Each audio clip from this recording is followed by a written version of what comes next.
What's up, everyone? Arctic here, and today I wanted to kind of talk about two things. I am doing another Gears of War 3 commentary. Obviously, got the camera on live cam, so a little bit different today.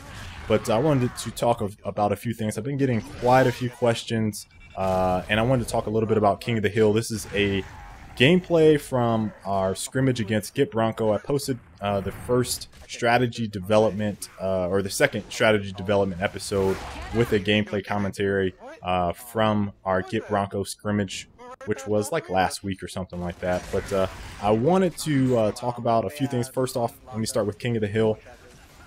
For competitive play, obviously, if you guys are familiar with Gears of War, you guys know that competitive Gears of War, you know that execution was the dominant game type, the only game type played at a competitive level for Major League Gaming, game battles, WCG, everywhere that there was an event, the only game type that was played was execution. So with Gears of War 3, I think there is a new focus, mainly brought upon by MLG, but also, I don't want to say emphasized by Epic Games, that they want to see more game types played at a competitive level.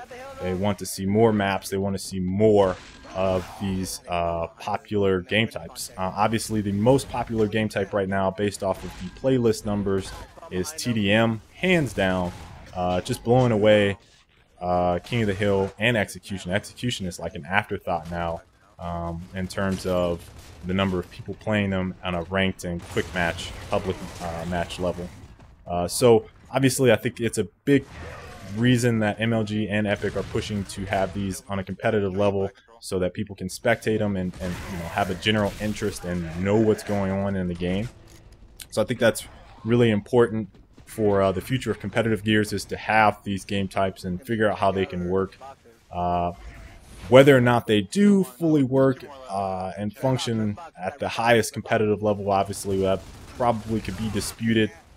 It probably will be disputed for a while, but I know that Epic is working to make it the best possible competitive title it can be. And I think that we'll see some changes maybe to a few things that happen with specific game types, different settings in the game, just to make it better from a competitive out-of-the-box experience, more balance and things like that. Now, as far as King of the Hill goes, this is on the map Checkout. I actually wrote an assessment of Checkout. I'm doing it map by map.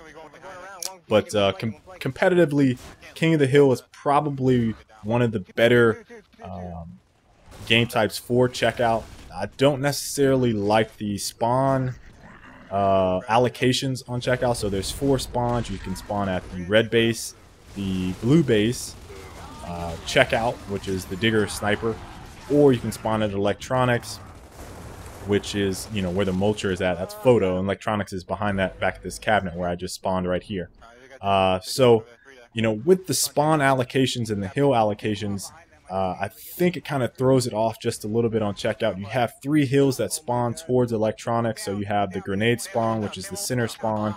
You have the mulcher spawn, and then you have the cabinet spawn. When there's a hill at mulcher, or even at cabinet sometimes, but mulcher or grenades, and you die, a lot of the times you respawn facing players that are trying to cap the hill. So it makes it really, really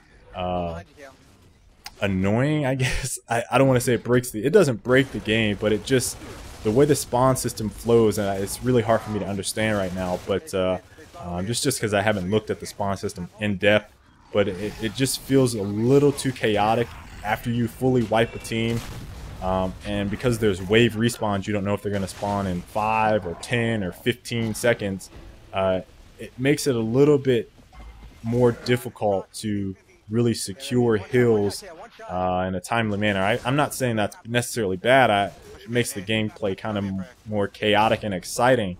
But after you fully wipe a team, you think you have established control, and then they spawn right behind you as you're capping a hill. I don't know, it just throws me off a bit. And a lot of other players that have played the game at this level right now have also expressed the same feelings as me. Something to get used to. Obviously, like I said, we're not used to playing King of the Hill. Obviously, in Gears of War 2, the spawn system was not like this. It did not use wingman spawns. It used execution spawns, so it was even worse.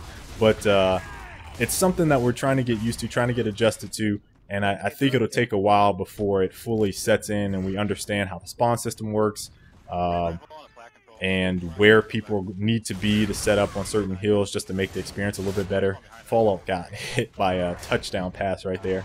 But the other thing with it, and this has kind of happened on other maps like Mercy, for example, is that you spawn right behind a player. So a lot of the times on Mercy, there could be a hill across the map. You spawn at the well. I don't know if you guys have seen that. And the other team spawns at the bells. That's like the side where the Gorgon Boltok is. And as you're running out both towards the hill, you would be like, wow, I'm behind them. And the other team might not be able to hear you, depending on if they're wearing headsets or, you know, there's other teammates there, so they might confuse the footsteps. But it's really, again, it throws you off to the experience that you're having, because you don't expect people to spawn right behind you on a new player spawn. So that's kind of, those are the two main things really throwing me off. I think that random hill spawns are not great for competitive play. It's not, again, something that needs to be changed, but it would make it a lot better. If you think about the ordered spawn system in Halo, you have teams that set up according to where the hill is going to spawn. You have that positional fighting control for it right before the hill spawn, and then whatever team wins that fight ends up getting control of the initial hill respawn. So I think that also helps make the game a little bit, make it flow a little bit better. But again, I don't know if those things will be changed or how they're going to go about trying to work that in based off of how it is right now. The other issue that I haven't really complained too much about is when you think about King of the Hill, you think about standing in the hill the entire time that you're trying to score points, not capping the hill and then running away. That's where the annex part of King of the Hill has kind of been the Gears of War thing. King of the Hill needs to be King of the Hill where you actually have a player standing in the hill. But again, I don't know if it's game breaking, but I feel like that if they were going to take the name King of the Hill, they should have taken that aspect of King of the Hill from Gears of War 2. And I don't know what made them not do it, whether it be that they feel that people die too fast. I don't know what it is to kind of throw you off from that. But when I think traditionally about King of the Hill, and this is how it was explained to me why they got rid of Annex, is people know King of the Hill. They know what that game type means. But capping the hill and then running away is not King of the Hill. That's Annex. King of the Hill is capping the hill and standing in the hill to get points. So that's the two, I think, minor discrepancies: the hill spawning system and the actual definition of King of the Hill gameplay traditionally, in that sense of what is throwing players off a little bit to the game type. Aside from that, I have an absolute blast playing it. It is the most fun out of any of the game types. It's more fun than execution. It's more fun than TDM. It's just having that objective means that players aren't necessarily focused on camping because they know that they have to cap the hill in order to win. So the action is non-stop. It's really, really fun.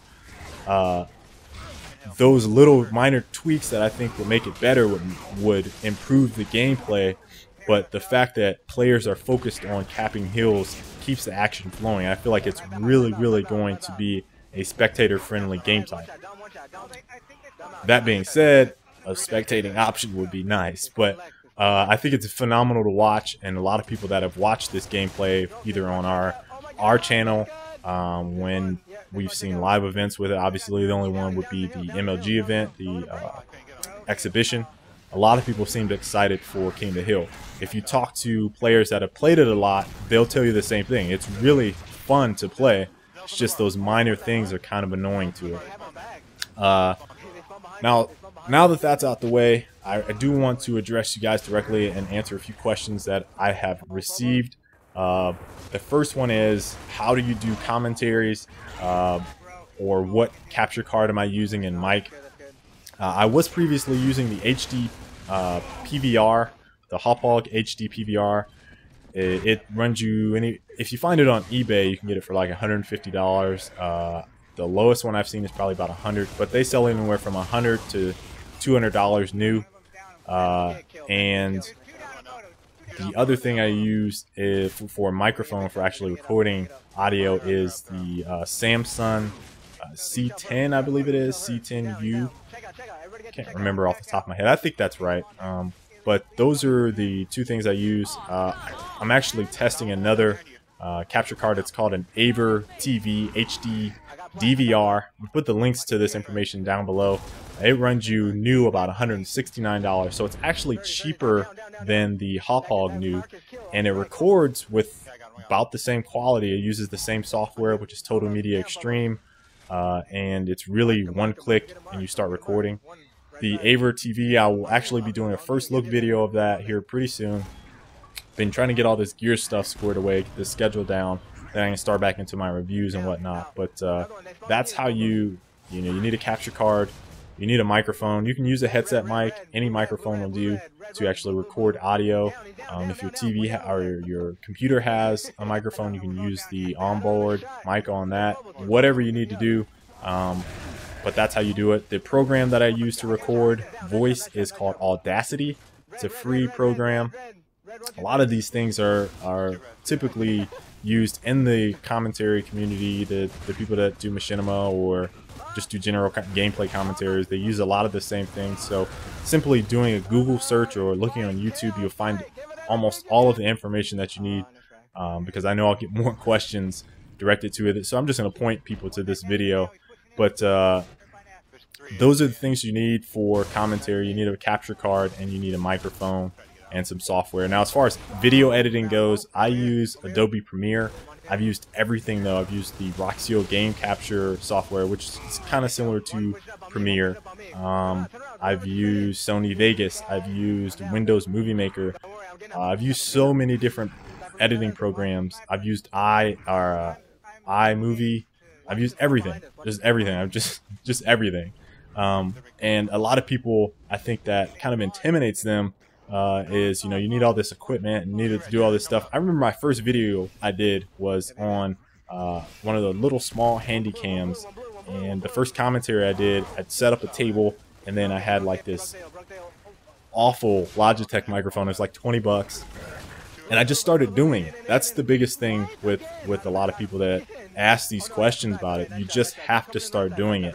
Once I started doing it, I started to research myself and say, okay, well, I need this, I need this, I need this, and then but once I started doing it, I knew the flow. So, you can ask as many questions as you want. I'll try to answer them when I can, but I've been receiving a lot of questions about commentary and things like that. The biggest thing is just doing it.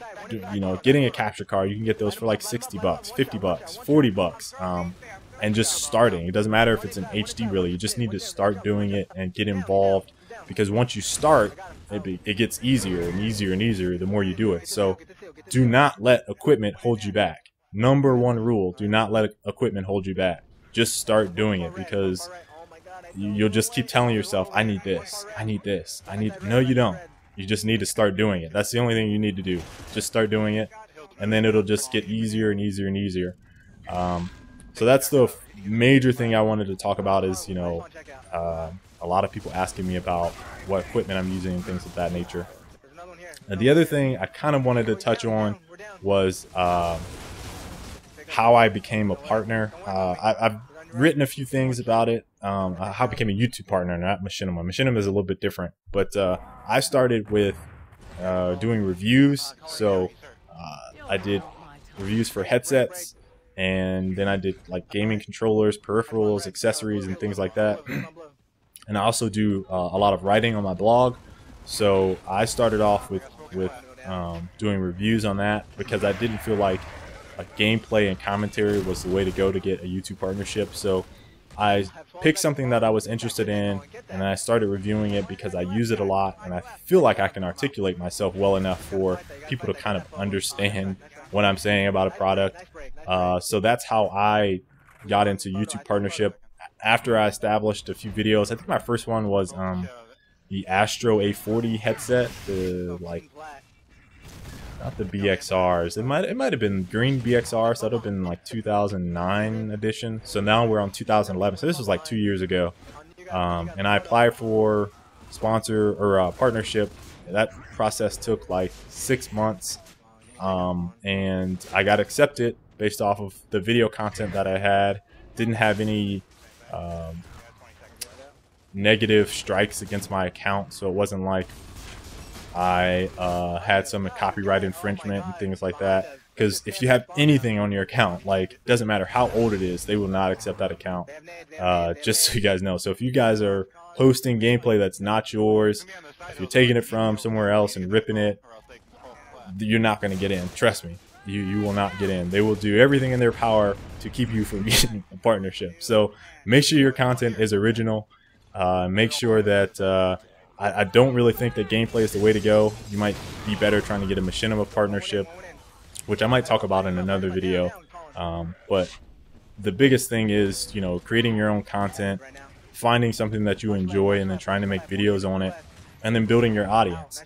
Obviously, engaging with people, answering questions is all the right steps to do that, and then you'll be on your way.